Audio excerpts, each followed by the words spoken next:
Habari ewe mkulima na mdau wa kilimo.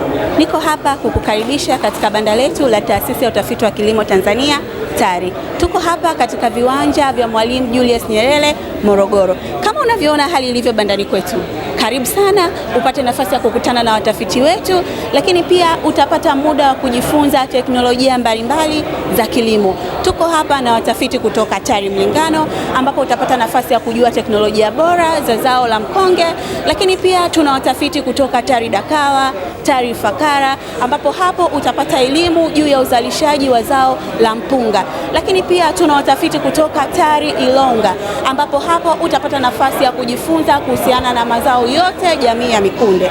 Lakini pia utapata nafasi ya kukutana na watafiti kwenye mazao ya nafaka, na maanisha mahindi na mtama. Lakini pia kuna watafiti kwenye zao la alizeti. Unasubiri nini Mtanzania? Hebu fika bandani kwetu, utapata nafasi ya kujifunza vitu vingi zaidi.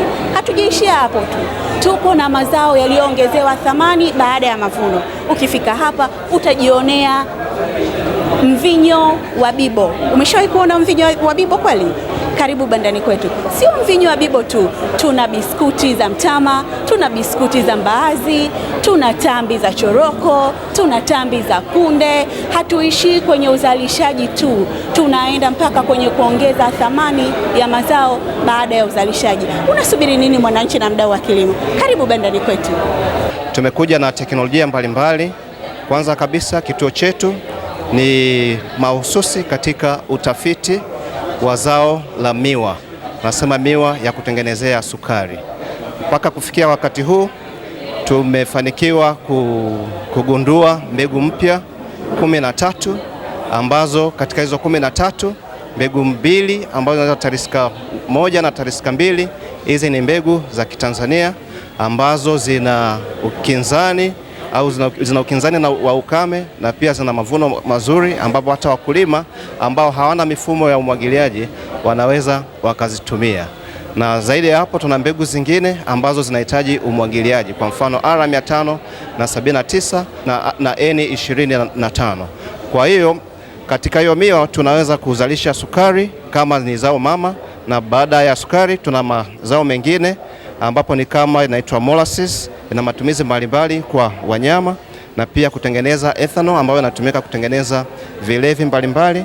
Na pia tuna haya matope chujio, ambayo haya makapi yakioza yanarutubisha udongo. Tumekuja na teknolojia za mihogo.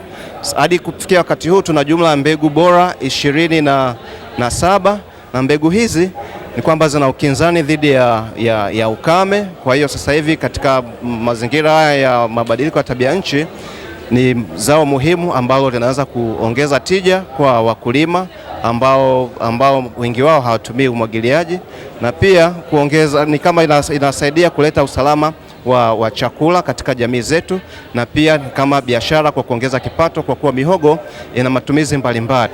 Na hii inaitwa kiazi kikuu. Hivi ni viazi vikuu ambavyo navyo vina ukinzani mkubwa dhidi ya ukame, kwa hivyo ni mahususi katika mabadiliko ya tabia nchi kwa kuwa ni himilivu. Na pia tumekuja na teknolojia mbalimbali za kuweza kuzalisha mbegu hizo kwa haraka. Tumekuja na hizi tambi, na pia katika muhogo kama unavyoona tuna unga bora na safi wa muhogo ambao unatumika katika matumizi mbalimbali. Na pia tumekuja na wanga hii hapa ambayo inatumika viwandani. Kwa hiyo katika maonesho haya tumeleta teknolojia zote katika mnyororo mzima wa thamani. Sisi ni kitengo kinachojihusisha na utafiti upande wa kahawa. Tupo katika kanda mbalimbali, ikiwepo kanda 6, ikiwepo Kigoma, Buhigwe, pamoja na Maruku, Bukoba, Sirari kule Nyamwaga ambako ni mkoa wa Mara, pamoja na Ruvuma tuko wilaya ya Mbinga Ugano, pamoja na Songwe tupo wilaya ya Mbozi pale Mbimba, lakini makao yetu makuu yako Moshi, Kilimanjaro, Liamungo. Sisi kama watafiti tumekwisha tafiti aina mbalimbali ambazo ni bora kwa ajili ya zao la kahawa. Tuna aina jumla 23 ambazo ni aina bora na pendwa zenye tija kwa mkulima wa kahawa. Aina hizi 23, 4 zikiwa upande wa Robusta, lakini 19 zikiwa upande wa Arabica. Na katika hizi 19, 15 chotara ndefu na 4 ni chotara fupi. Na hizi aina zote hizi 23 zina sifa kupendwa 4. Na uzao wenye tija kubwa kwa mkulima, lakini pia zina ukinzani dhidi ya yale magonjwa hatari yaliyokuwa yanasumbua kahawa, ikiwepo chulebuni, kutu ya majani pamoja na mnyauko fuzari.